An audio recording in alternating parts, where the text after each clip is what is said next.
What is it about the Philippines that make us different from the rest of the world? Well, for one thing, it is all about our culture. Filipinos have several positive cultures that make us one of the most admirable people on earth. The following good habits make the Filipinos great people and the Philippines a great country. Let us do our best to preserve them. Filipinos are very resilient. In times of calamities and catastrophes, Filipinos always manage to rise above the challenge. Instead of wallowing, they manage to pick themselves up and smile. Our adaptability and resilience are what make us different from other countries. Despite of all the calamities that struck our country, like the strong earthquake,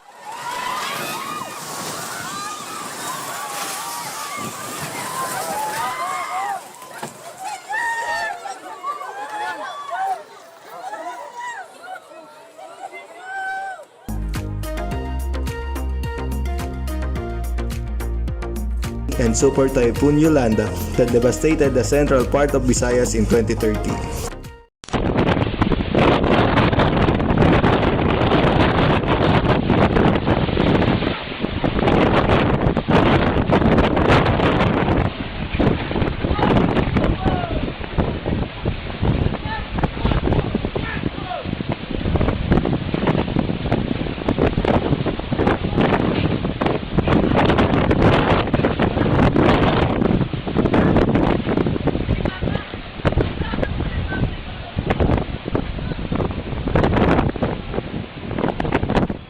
Filipinos are persistent enough to get back on their feet even without the solid help from the government.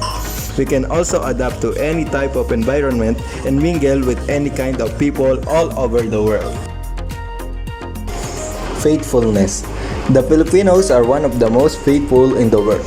Whatever our religion is, we remain faithful, and we don't lose hope for a better tomorrow. Our faithfulness and hopefulness keep us kind, positive, peaceful, and determined to achieve our goals no matter how impossible they may seem. In all corners of a Filipino house, you can find brazen image of crosses and other religious paraphernalia.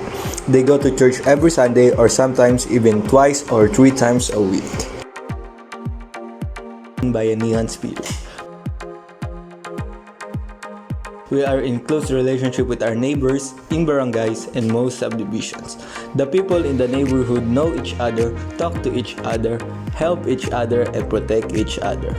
Our communities are organized. We help each other to make our fiestas, festivals, and other events lively and colorful to make sure that our visitors will have a great experience. Filipinos help one another without expecting anything in return, so that undertaking their tasks and responsibilities become much easier. Sometimes this is called the Bayanihan spirit. Politeness. Filipinos are courteous people. The children and young Filipinos will always use the words po and opo to show respect to someone who's older or who's in higher position than them. We also do the mano po gesture as a sign of respect to our elders. Moreover, Filipino workers will always address their customer with sir or ma'am to show humility and honor to serve them.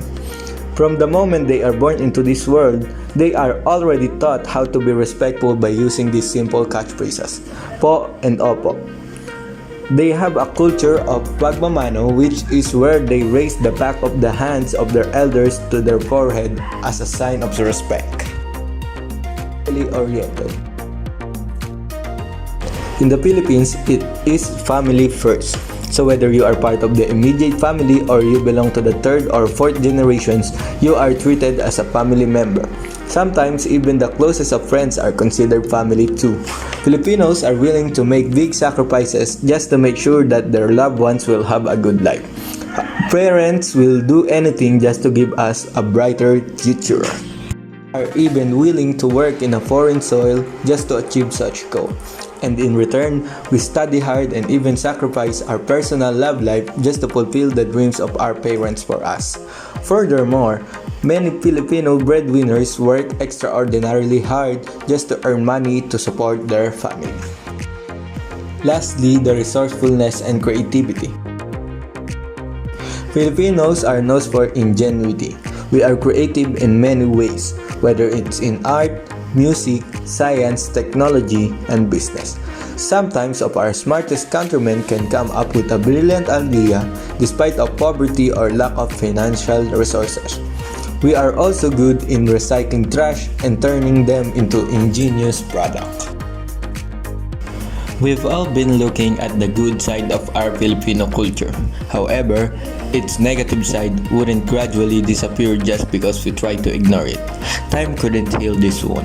If anything, time worsened it. Years would pass by and some may have been living and complaining about the same problem. However, no action has been made.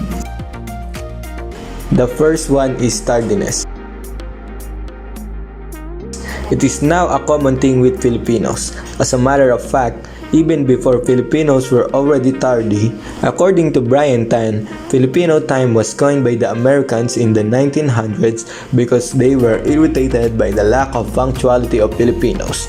Imagine, it's already been that long. We are still carrying the same attitude.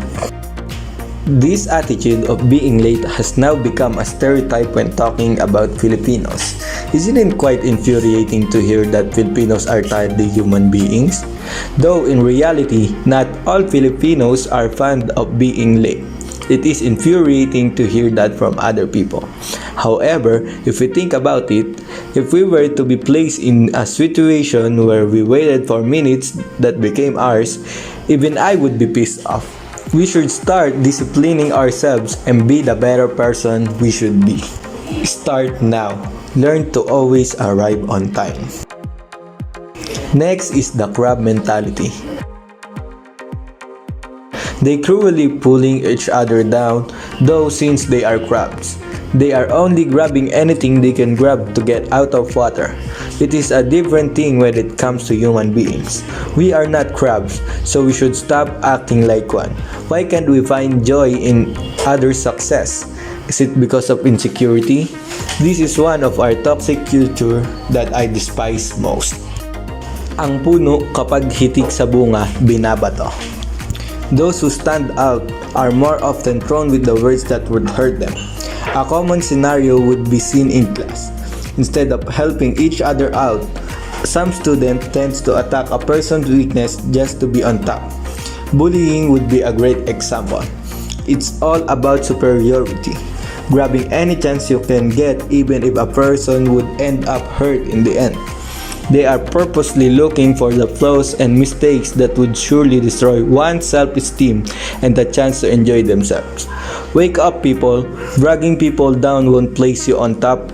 There will always be a person better than you. The third one is Ningas Kugon. According to Filipinosaround.com, Ningas means inflame and Kugon refers to perennial grass used for thatching. When put together, it means flaming Kogon grass. Once a Kogon grass is lit, it would burn but will be extinguished soon after. Just like our enthusiasm whenever we do something, it would result to work which is undone or half finished. It is a negative connotation which has been sticking to us Filipinos for years. Having this kind of attitude is a problem. If you were to start doing something, you should make sure of seeing it to the end and treat it as a responsibility. Doing a task carries responsibilities that would get heavier as you approach its end. However, if you remain enthusiastic, willing, and happy to finish what you've started, then the work will be finished on time and you will have a good quality. You will have trouble in finishing the job, thus not submitting things on time and will become a habit. Who knows, your children and grandchildren might even catch that attitude, for it is contagious. We should put a stop to this kind of attitude and remove it from the list of toxic Filipino culture. Every country has its differing values and stereotypes, and the Philippines is no exception. We Filipinos firmly believe that our country has the best values in the world. Although we have been colonized by several countries, many core values from our ancestors remain intact and are still honored to this day.